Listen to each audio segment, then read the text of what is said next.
আসসালামু আলাইকুম। আমরা আবারও ফিরে আসলাম আমাদের এই ম্যাটের থার্ড এপিসোডে। এখানে আমরা রো নাম্বার 11-এর শেষের অংশ পর্যন্ত চলে এসেছি। এই জায়গাতে আমাদের দুটো চেইন করা হয়ে গিয়েছে। এখন আমরা এখানে যে 4টা চেইন ছিল তার থার্ড 3 নাম্বার চেইনের সাথে আমি এই জায়গাতে একটা স্লিপ স্টিচ দিয়ে আমাদের প্যাটার্নটা শুরু করব। এখান থেকে রো নাম্বার 12 শুরু হবে। প্রথমে 3টা চেইন করে নিচ্ছি, একটা ডাবল ক্রোশে। এখন এই চেইন 1 স্পেসে আমরা দুটো ডাবল ক্রোশে করব, 1 2। পরবর্তী ডাবল ক্রোশের উপরে একটা ডাবল ক্রোশে, আবারও চেইন 1 স্পেসে দুইটা ডাবল ক্রোশে। এই নিয়মে করলে আমাদের 9টা ডাবল ক্রোশের উপরে টোটাল 25টা ডাবল ক্রোশে করা হবে। তা আমরা 25টা ডাবল ক্রোশে গুনে গুনে কিন্তু করে নেব। ডাবল ক্রোশের উপরে একটা ডাবল ক্রোশে, চেইন 1 স্পেসে দুটো ডাবল ক্রোশে।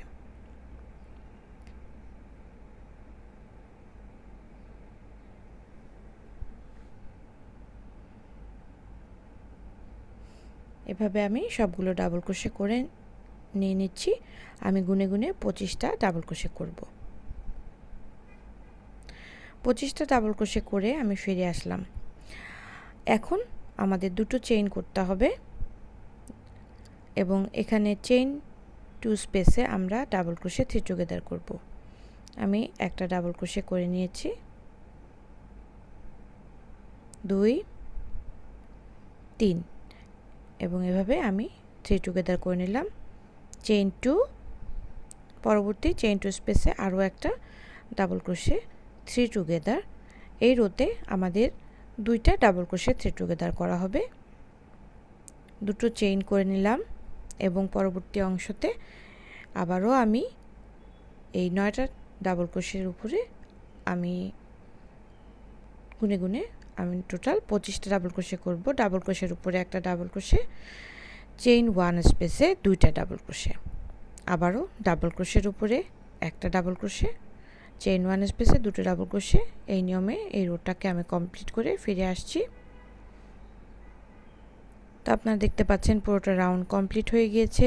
লাস্টের চেইন 2ও করে ফেলেছি। এখন আমরা আমাদের এই প্রথম ডাবল ক্রোশের উপর এই চেইন 3 স্পেসের থার্ড চেইনে আমি স্লিপ স্টিচ দিয়ে রো নাম্বার 12 শেষ করলাম। এরপরে রো নাম্বার 13 শুরু করব। প্রথমে 3টা চেইন করে এখানে আমরা টোটাল 5টা চেইন করব। এখানে একটা ডাবল ক্রোশে এবং দুটো চেইন। এই নিয়মে আমাদের 9টা ডাবল ক্রোশের উপরে ডাবল ক্রোশে হবে আর চেইন 2 8টা স্পেস তৈরি করা হবে। তো আমি এটা কিভাবে করছি, এই দুটো চেইন করার সময় আমি নিচ থেকে কিন্তু দুটো ঘরকে স্কিপ করে যাচ্ছি। আপনার একটু লক্ষ্য করে যদি স্টিচগুলো নেন, আগের ঘরে ঠিক যে জায়গাতে আমরা ডাবল ক্রোশেটা করেছিলাম ঠিক সেই একই জায়গা থেকে কিন্তু আমরা ডাবল ক্রোশেটা করে নেব। তাহলে খুব ইজিলি আপনাদের কাউন্টটা ঠিক রাখতে পারবেন। আর যদি গুনে গুনে করেন, দুটো ঘর স্কিপ করে নেবেন, তাহলেই সুন্দরভাবে আপনাদের 9টা ডাবল ক্রোশে হয়ে যাবে। দুটো চেইন করছি, দুটো ঘর স্কিপ করে আমরা আগের ঘরে ডাবল ক্রোশের উপরে একটা ডাবল ক্রোশে করে নিচ্ছি। এখন আমাদের দুটো চেইন করতে হবে এবং এখানে আমাদের এই মাঝখানে চেইন 2 স্পেসে একটা ডাবল ক্রোশে 3 টুগেদার করতে হবে। এখন দুটো চেইন করে নিয়ে আমরা ঠিক আবার আগের মতো আমাদের প্রথম ডাবল ক্রোশের উপর একটা ডাবল ক্রোশে করছি, দুটো চেইন, নিচ থেকে দুটো ঘর স্কিপ করে আর একটা ডাবল ক্রোশে, দুটো চেইন। এই নিয়মে আমরা আবার আমাদের এরকম 9টা ডাবল ক্রোশে করে নেব। এই রোটা আমরা এভাবেই কমপ্লিট করে ফিরে আসব। আমরা আমাদের 13 নম্বর রো কমপ্লিট করে ফিরে এসেছি এবং 14 নম্বর রোটা করার সময় আমরা আমাদের এই কালারটা দিয়ে করে দেখাচ্ছি। তো দেখতে পাচ্ছেন এই জায়গাটা আমাদের থার্ড চেইনের সাথে স্লিপ স্টিচ করে নিয়েছি। এখন এইখান থেকে আমরা আমাদের 3টা চেইন করে নেব। পরবর্তী চেইন 2 স্পেসে আমরা 3টা ডাবল ক্রোশে করব, 1 2 3 এবারে আবার আমাদের ডাবল ক্রোশে এসেছে, এখানে আমরা একটা ডাবল ক্রোশে করব এবং চেইন টু স্পেসে আমরা 3টা ডাবল ক্রোশে করব। 2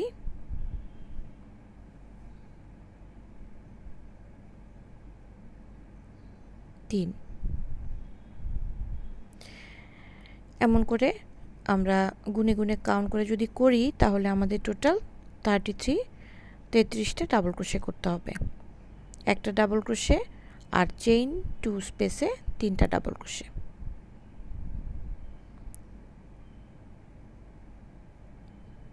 ডাবল ক্রোশের উপরে একটা ডাবল ক্রোশে। এভাবে আমি পুরো 33টা ডাবল ক্রোশে কাউন্ট করে আমি ফিরে আসছি।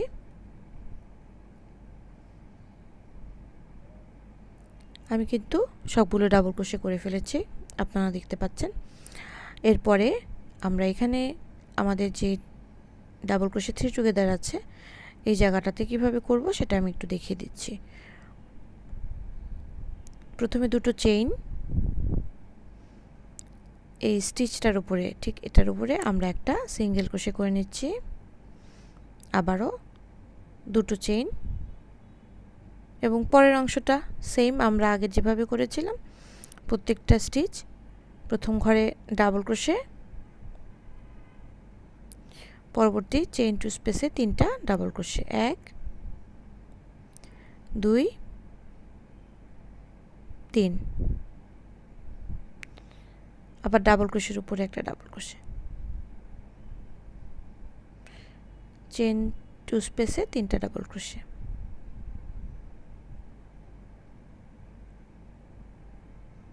এই নিয়মে পুরোটা রো কিন্তু আমি করে কমপ্লিট করে ফিরে আসব। আমি পরবর্তী রো কিভাবে করতে হয় তা আপনাদেরকে দেখিয়ে দিচ্ছি। তার আগে আমরা আমাদের লাস্ট স্টিচটাকে এখানে থার্ড চেইনের সাথে স্লিপ স্টিচ করে নিচ্ছি। এরপর আমাদের পরবর্তী রো এর কাজ শুরু হয়ে যাবে। Rho number 15। প্রথমে আমরা 6টা চেইন করে নেব। এখানে 3টা চেইন হচ্ছে ডাবল ক্রোশে আর 3টা চেইন স্পেস। 6টা চেইন 6 চেইন আমরা করে নিলাম। এরপর এখান থেকে আমরা 3টা ডাবল ক্রোশে স্কিপ করব এবং ঠিক আগের মতোই আগে যেই ঘরে আমরা ডাবল ক্রোশে করেছিলাম সেই ঘরের উপরে আমরা একটা ডাবল ক্রোশে করে নিলাম। 3টা চেইন, এখান থেকে 3টা ঘরে স্কিপ করে একটা ডাবল ক্রোশে, আবারও 3টা চেইন, 3টা ঘরে স্কিপ করে একটা ডাবল ক্রোশে। এই পর্যায়ে আমরা এই রোতে এসে আমাদের 9টা ডাবল ক্রোশে না করে আমাদের সামান্য একটু পরিবর্তন হবে। আমরা শুরুতে আর শেষে যে স্টিচটা আছে এই স্টিচগুলোকে আমরা একটু ডিক্রিজ করে নেব। তো আপনারা দেখতে পাচ্ছেন এটা লাস্ট এবং এটা ফার্স্ট স্টিচ। এই ডাবল ক্রোশেটার উপরে আগে আমরা 3টা চেইন করে নিচ্ছি। এই ডাবল ক্রোশে দুটোর উপরে আমরা একটা ডাবল ক্রোশে টু টুগেদার করব। তো এখানে একটা ডাবল ক্রোশে শুরু করলাম এবং এখানে পরবর্তী গ্রুপের ফার্স্ট স্টিচ এটার সাথেও আমরা এভাবে করে ডাবল ক্রোশে টু টুগেদার করে নিলাম। মাঝখানে চেইন 3 স্পেসটা আমরা স্কিপ করে যাচ্ছি। এখন আবার চেইন 3 করব। 3টা ঘরে স্কিপ করে এখানে double crochet, chain 3, skip 3, double crochet. এই নিয়মে আমাদের ঘরগুলি তৈরি করতে হবে। আমাদেরকে মোট 8টা চেইন 3 স্পেস তৈরি হবে প্রত্যেকটা গ্রুপের সাথে এবং শেষের স্টিচটা আমরা ডাবল ক্রোশে টু টুগেদার দিয়ে কমপ্লিট করব। এখানে দেখতে পাচ্ছেন আমরা আমাদের একদম লাস্ট স্টিচটাতে চলে এসেছি।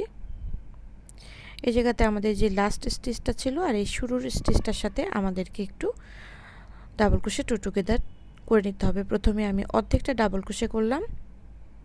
এরপর এখানে যে সেকেন্ড চেইন আছে এই সেকেন্ড চেইনের সাথে আমি একটা স্লিপ স্টিচ তৈরি করে নেব। এভাবে করে আমি ডাবল ক্রোশে টু টুগেদারটা কমপ্লিট করে নিলাম। এখন আমাদের 16 নাম্বার রো কাজ শুরু হবে। 16 নাম্বার রোর প্রথম স্টিচটা হবে ডাবল ক্রোশে টু টুগেদার। আমি সুবিধার জন্য একটা ঘর আমি পেছনের দিকে স্লিপ স্টিচ করে নিচ্ছি, যাতে আমাদের ডাবল ক্রোশে টু টুগেদারটা দেখতে সুন্দর হয়। এখানে এখন আমি দুটো চেইন করে নেব। আমি আরও একটা ঘর স্কিপ করে নিচ্ছি, যাতে এটা ভালো দেখা যায়। এবার মোটামুটি একটা ভালো শেপে চলে আসবে। তো এখানে আমি প্রথমে দুটো চেইন করে নেব, 1 2, এবং পরবর্তী চেইন স্পেসে আমি আমার পরবর্তী ডাবল ক্রোশেটা করে নিচ্ছি। এখন টু টুগেদার করে নিলাম। তো দেখতে পাচ্ছেন আমাদের ডাবল ক্রোশে টু টুগেদার হয়ে গিয়েছে। এখন পরে 4টা চেইন, 3 4, পরবর্তী চেইন স্পেসে দুটো ডাবল ক্রোশে করব, 2, এখন আবার 4টা চেইন করা হবে, 1 2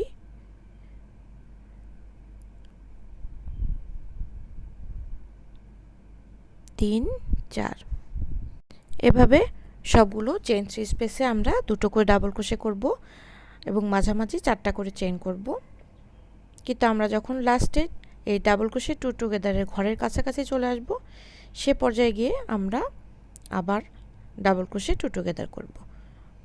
তো আমি প্রত্যেকটা চেইন থ্রি স্পেসে দুটো করে ডাবল ক্রোশে, চেইন 4 এভাবে করে এগিয়ে নিয়ে যাচ্ছি। তো এই পর্যন্ত আমি করে নিচ্ছি। এখন আপনারা দেখতে পাচ্ছেন এই জায়গায় আমাদের ডাবল ক্রোশে টু টুগেদার আছে। এই চেইন স্পেসটাতে আমি ডাবল ক্রোশে টু টুগেদার করব, দুটো ডাবল ক্রোশে না করে দুই পাশে ডাবল ক্রোশে টু টুগেদার করব। আগে যেহেতু আমাদের 8টা স্পেস হয়ে গিয়েছিল, এখন আমাদের আরও একটা ঘর কমে যাচ্ছে, সুতরাং আমাদেরকে এভাবে করে ঘরটা কমিয়ে আনতে হবে। আবারও চেইন 4 স্পেস করব, পরবর্তী চেইন 3 স্পেসে দুটো ডাবল ক্রোশে করব। এই নিয়মে আমরা পুরোটা রো কমপ্লিট করে ফেলব। 4টা চেইন করে নিয়েছি। তো আপনারা দেখতে পাচ্ছেন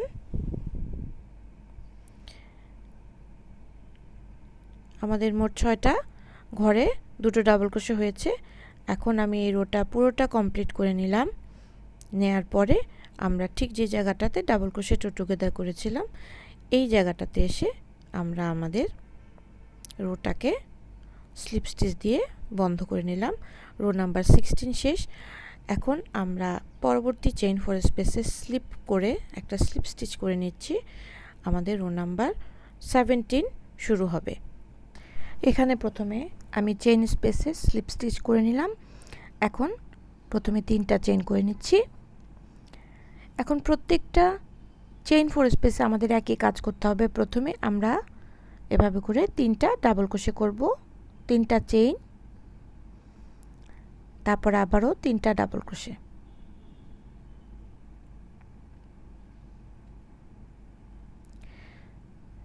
এক 2 3। দেখতে পাচ্ছেন 3টা ডাবল ক্রোশে, 3টা চেইন, 3টা ডাবল ক্রোশে। এভাবে প্রত্যেকটা চেইন স্পেসে আমরা একই নিয়মে কাজ করে যাব। ডাবল ক্রোশে 1 2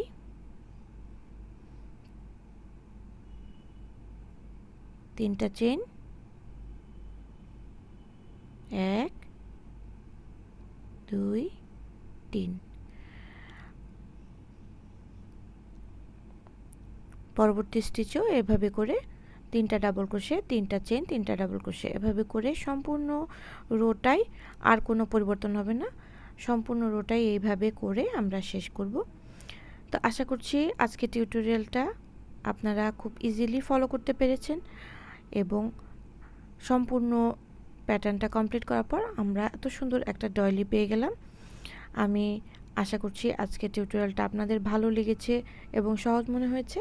সবাইকে অনুরোধ করব আমাদের চ্যানেলটাকে সাবস্ক্রাইব করে এবং লাইক এবং কমেন্টের মাধ্যমে আমাদেরকে উৎসাহিত করবেন এবং আপনাদের মতামত জানাবেন। আমরা আপনাদের পছন্দ মতন আরও নতুন নতুন টিউটোরিয়াল নিয়ে হাজির হব ইনশাল্লাহ। সে পর্যন্ত সবাই ভালো থাকবেন। আল্লাহ হাফেজ।